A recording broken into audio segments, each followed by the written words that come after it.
Let's talk more then about Eskom's preparedness or availability of electricity, especially going into the holiday long weekends. Bring in energy expert Ruse Moleshe.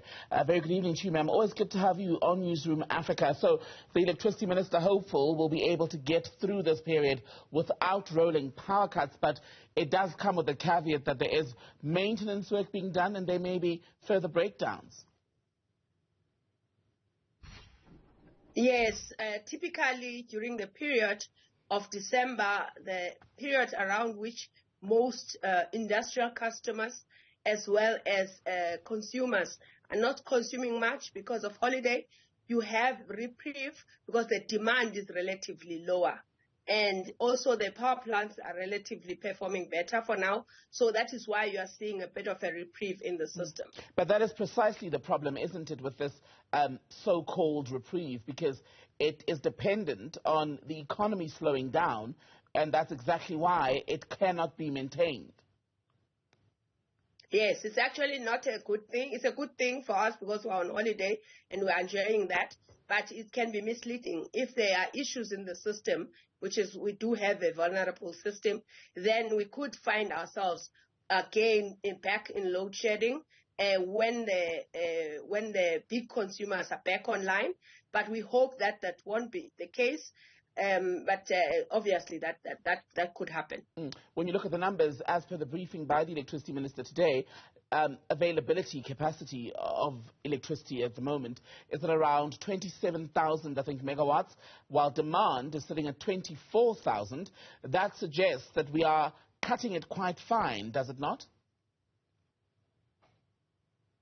It does, but we do have some room. I mean, in the previous circumstances, we've had a reserve margin that is a negative, the minus 2%. So we do have some a bit of leeway to play with, as I say, given the fact that we won't have too much of the peaks because of the fact that we are on holiday.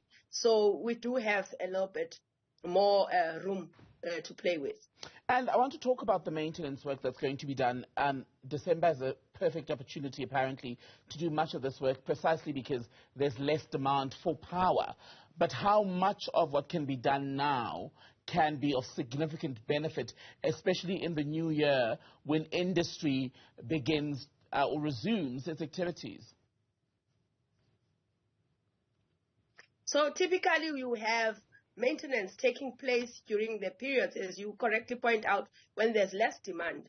This is to prepare ourselves for the winter period where we will demand more and have very little room to do maintenance. So it is a good thing, and Eskom has been very consistent with respect to ensuring that there is maintenance that is done, a significant maintenance that is done. That is a good thing, and it will bode well for the long run. The new year will mean that it will be a year since President Ramaphosa announced that there will be the portfolio created of an electricity minister with the view of not just bringing under control the energy crisis, but bringing it to an end altogether. How well has Ramakgopa's presence helped to reach that goal? I think where he has been effective is with respect to government in terms of negotiating. For instance, the Kusile coal-fired power fleet, negotiating the approvals from the Department of Environment. That has been helpful. But we must remember that the rest depends on Eskom, because most of our fleet comes from Eskom fleet, and Eskom, in terms of its own executives, its own management, as well as its own board that is responsible for the performance. So the minister is helpful in as far as coordinating from a government point of view. He's supposed to be helping with the private independent power producers to bring capacity on stream as quickly as possible. In that regard, I don't think we've seen much coming in.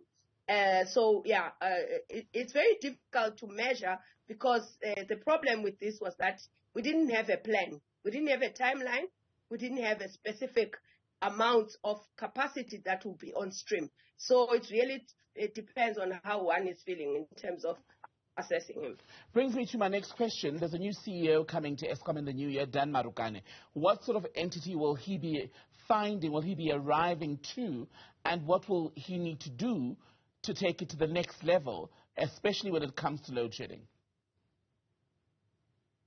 He's finding an entity, according to the briefing by the board when they came in, that is an entity that was not well controlled internally. But we have seen some improvements, I must say. We've seen improvements in terms of the control within. I know that consumers may not be seeing the impact, but in terms of the reporting on the generation side, there are some small improvements and some small consistencies that are starting to come in that we hope that they will continue. With the CEO coming in, there will be a lot more certainty, a lot more boldness in terms of taking on longer-term decisions than when you have an acting CEO. So we hope that as he finds a CEO, of course, an Eskom that is in trouble in terms of performance, and in trouble in terms of just general image and consistency in terms of having the top leadership being in place. We hope that he will come in, and I'm pretty sure he will be keen to do so, having worked for Eskom before, to demonstrate that he can turn things around. Ruse Moleshe, good to speak to you, energy analyst, speaking to us on News at Prime.